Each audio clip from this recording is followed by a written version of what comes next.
If you had 24 hours to live, what would you do? The anticipation is always greater. Wanting is far better than getting. Haven't you ever wondered why that is? What does the internet show you? What screams from every single person's face that you see? They want your attention, but more than that, they want your validation. If you had 24 hours to live, what would you do? Ask yourself this question, because the answers can be very, very revealing when it comes to realizing what makes you tick from within versus what you've been searching for from without. Because the thing with life is we think that it's an endless supply. And the reason for that is you are actually immortal. But that happens behind your eyes, and it all depends on what's inside your head. Because you've been led to believe that you are this flesh and that the body creates consciousness. All of these facets are completely ridiculous. Completely ridiculous, but people accept loads of myths as reality, and that's why the world is the way it is. So ask yourself again, if you had 24 hours to live, what would you do? Now me, I'd do this right here, because there's absolutely nothing that this world can give me, but there is plenty that I can give it, and there is loads I intend to share. And the thing is, if you spent your entire life being convinced to think this way, and in reality it's this way. I mean, let me give you an example.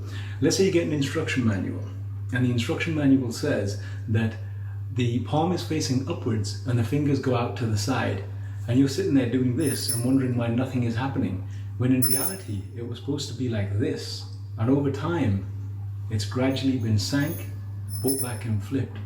This is why I say that the entire world is completely backwards. If you think about it, what do people want? Truly, what does the internet show you? What screams from every single person's face that you see? They want your attention, but more than that, they want your validation.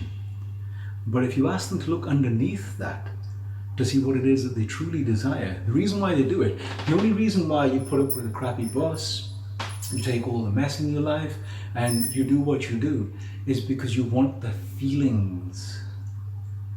Think about it. Really, really think about it. There have been times when you've been fiending to buy some kind of new object, a new toy, a trinket, an experience, whatever it is. The anticipation is always greater. Wanting is far better than getting. Haven't you ever wondered why that is? Why it just seems to continually repeat? Now, I've spoken to quite a few people who've been to the highest peak when it comes to riches. And every single one of them, when I asked them one question, which is, what was the happiest moment in your life to this point? All of them picked something way earlier in the grind, when they were still broke, when they still had that want before they got what they wanted. But now they're at the point they can afford better distractions.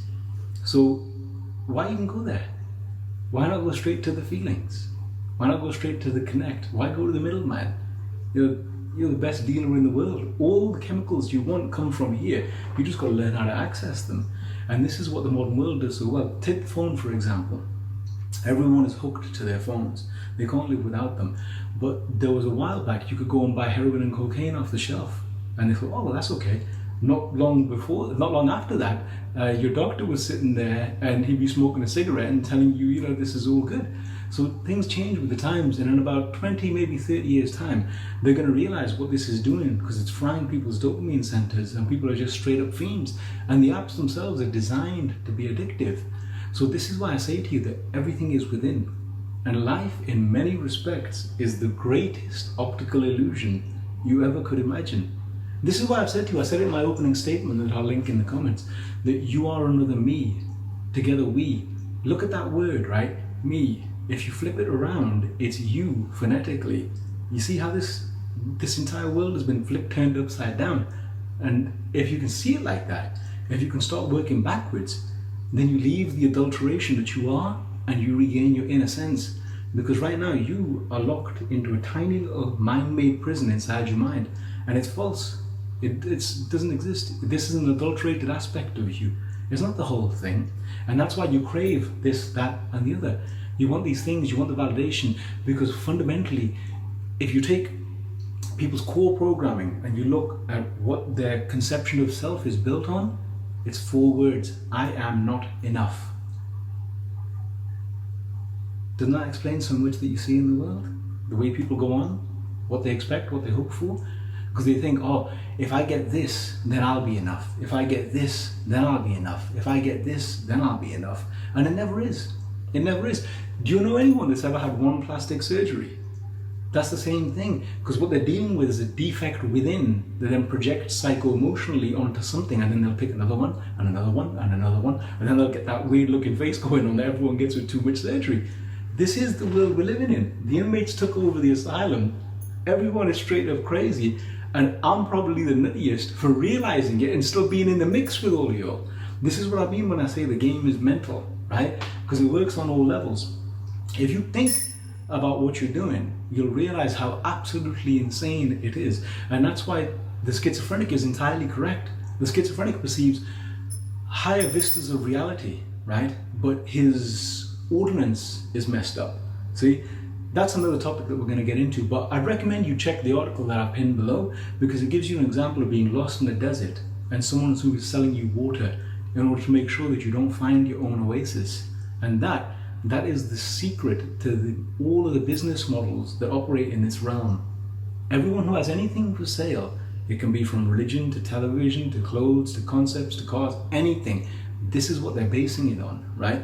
So check that out and see what you're thinking, because my aim for you is for you to change your mind and keep the change, because you have a thing called neuroplasticity. And the most amazing thing about that is you can literally recode your operating system, right? You have rolled off a factory line that I call the system, and that made you the way you are. It told you what to think.